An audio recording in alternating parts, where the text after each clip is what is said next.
Sometimes you have to be careful what you wish for. And other times, things turn out just fine. Ding!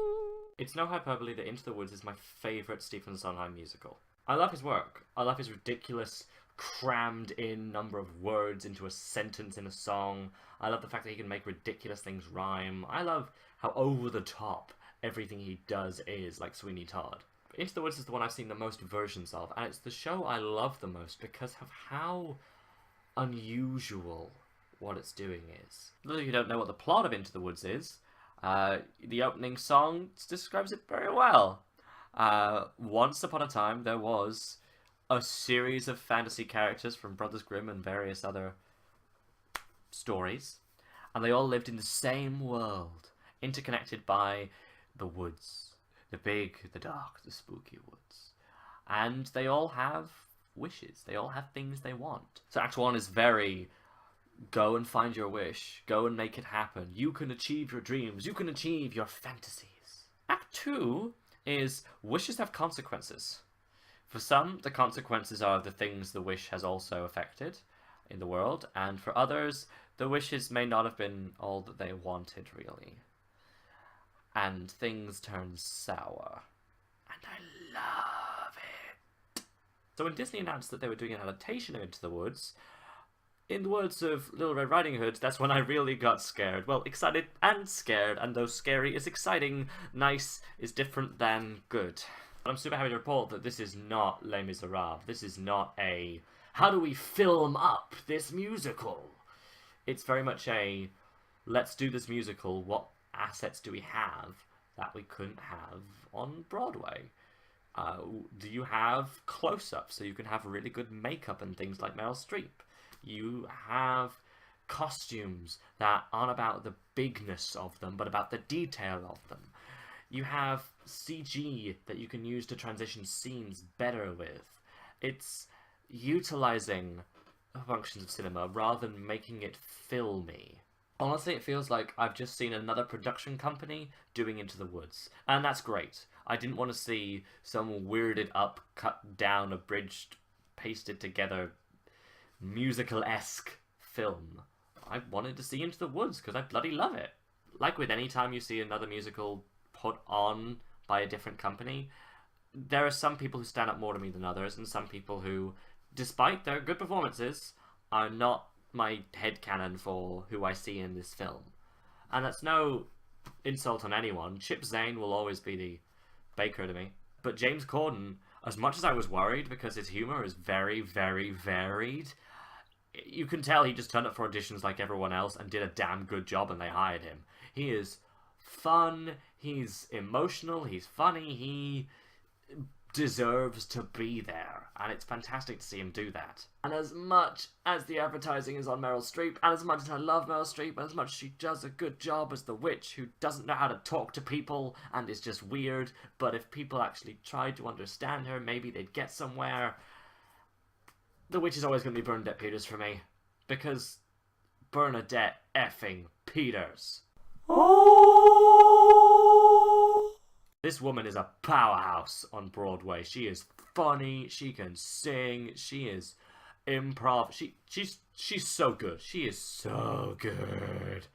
And she's a Sondheim darling as well. She's been the witch in Into the Woods. She's been, I can't remember her name from Sunday in the Park with George, but marvellous. Bernadette Peters is also the witch on the DVD recording of the original theatre run, and I strongly recommend that DVD. It is good. If you watched Into the Woods and were like, I want to see more of these songs or these characters, go watch the DVD. They cut things. They didn't cut many things, but they cut it down for, like, focus on different characters and for size, and it works, and I totally didn't feel robbed of moments, but there's a lot more on the original show and in the DVD that I totally recommend. Leaving aside what they cut out and leaving aside my preferences and biases to different actors and actresses, Anna Kendrick is marvellous as Cinderella. Cinderella's always been a thing that's annoyed a lot of people in the past few years because of the difference between current Disney princesses and old Disney princesses, and the old story of Cinderella being person who is shat upon magically has everything work. Not through effort, not through trying or asking for things, but through, boof, you've got a fairy godmother, boof, she has all this magic and stuff that just makes it all work, boof, you've married a prince that you didn't really know. Yay, great for you. But in Into the Woods, she has a life after the prince, and she has duties, and she is kind and interesting and caring, and Anna Kendrick brings that nicely. And she can sing. The Steps of the Palace sequence was so good. I love that song, and the way they did it makes it work really well. They have to deal with the fact that a lot of the times in the original, like when you're on stage, the character will come out and they'll do their song addressing the audience, addressing themselves. They don't actually have anyone to talk to. And with Anna's thing on the stairs, the song, which is originally an explanation of what's just happened to her leaving the ball, is done in a moment of stopped time as she's leaving and having to make a quick decision and thinking through her options. And it's a soliloquy. And it really works. Emily Blunt as the baker's wife is hilarious. She gets the role perfectly. I love it. I wish she had more songs. Johnny Depp as the wolf. It's a small role, the wolf, but it's a creepy one, and he totally gets the be careful of the strangers side of him, and it's really spooky and good. He's come a long way in singing since Sweeney Todd, because everyone knows Sweeney Todd, Johnny Depp could not sing, and so he had 4 different vocal coaches, and they tried to work with him in whatever way they could. Tim Burton has since learned to not cast Johnny in everything, or at least not Big Eyes, which I've heard good things of and haven't seen. And the fact that it's a Tim Burton film without Johnny Depp and Helena Bonham Carter, that's me interested in Big Eyes. That's how you sell this stuff to me. Is like, maybe he gave a shit about this instead of maybe he wanted to do another black and white creepy thing. But by my absolute gobsmackedness, the starring, like, oh my god, what is this, from that title strip there of the different actors' names, is Chris Pine. I did not expect to leave that cinema liking Chris Pine. I have never liked him. He lacks chemistry and humanness. But as soon as I heard he was cast for the Prince, that's perfect casting. That's evil. That's delicious. That's perfect. He plays a vapid, charming, sexy, airheaded attention whore. And oh god, is he good. He's good in this role. The best song in the entire film is so incidental and small. It's the agony sequence. Oh man, it's good. They have the 2 princes playing against each other, trying to out-prince each other, trying to out-fab each other, out-sex each other, out-romance each other's stories. It's so good. It's a perfect kick in the balls to so many Disney prince stereotypes of, oh, he's so perfect, oh, he's so charming, why does he look like that? Well, because he's trying to let you know that he's perfect and charming, so you want to make the fuck out with him. Marvelous work, Chris. I did not expect that. Kudos. I will judge you less in future. Just don't forgive him for This Means War, but fuck, that was a good work. Now, usually in musicals, watching the children is the most nail-bitingly awful thing of the whole lot. They're young, they don't quite know acting yet, they don't quite know stage direction, don't quite have settled voices yet, but the Jack and Little Red, real good. Really, really good picks. Jack, Mike pointed out immediately afterwards, and he's totally right, will have been scouted and spotted and snagged from a production of Oliver, because he's got that kind of poor boy Cockney twang going on really well, but it works. I mean, again, as much as I love the DVD, much as I love that performance of Into the Woods, more than any of the others I've seen, the Jack they have in that is in his late 20s, and it does make the role a bit weird.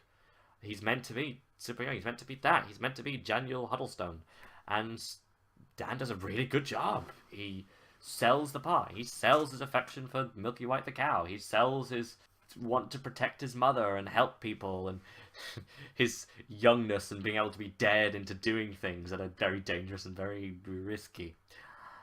But more than that, Little Red Riding Hood. Is it Leela Crawford, her name? If I'm pronouncing her name right, Leela Crawford. she is stellar. Like, imagine Christina Ricci from the Addams Family years has just been cloned or defrozen and come out, and she's back. She's just back. She has this devilish charm to her. She has brilliant singing, vocals, and acting, and she just rocks. She really rocks. Lil Red may be my favorite actress in this film. Favorite actor of any gender. Even if, admittedly, once again, there's difficulty that her big song, I Know Things Now, might be called that, is addressed to the audience usually. It is about what's just happened to her. And she tells it to the baker in the film. The baker was there. The baker knew. The baker helped them out. And she just kind of sings this song really loudly and really well from this far away from him. And so he's probably deaf by the end. It's kind of... I can see why they did it, because then it weaves back into the story and the cape is red as blood very well. But it's still pretty funny to watch. It's really good, but it's so funny and weird. On the whole, I'd have to say that Into the Woods is a remarkable achievement. They decided to just do the thing right. And as much as they cut a lot out, and as much as they cut out the other Prince and Rapunzel's actual ending, which was unexpected, that shouldn't have taken too long to put in, they made a good film. I'm wanting to see a director's cut. I'm wanting a DVD. I'm wanting to see if they got other songs in there. I'm wanting to see if they got Rapunzel's story arc finished on there. I still totally recommend the DVD of the theatre production, but this is a good film to go and see, honestly, and I would totally recommend doing so. The film in its own right is not the greatest film ever.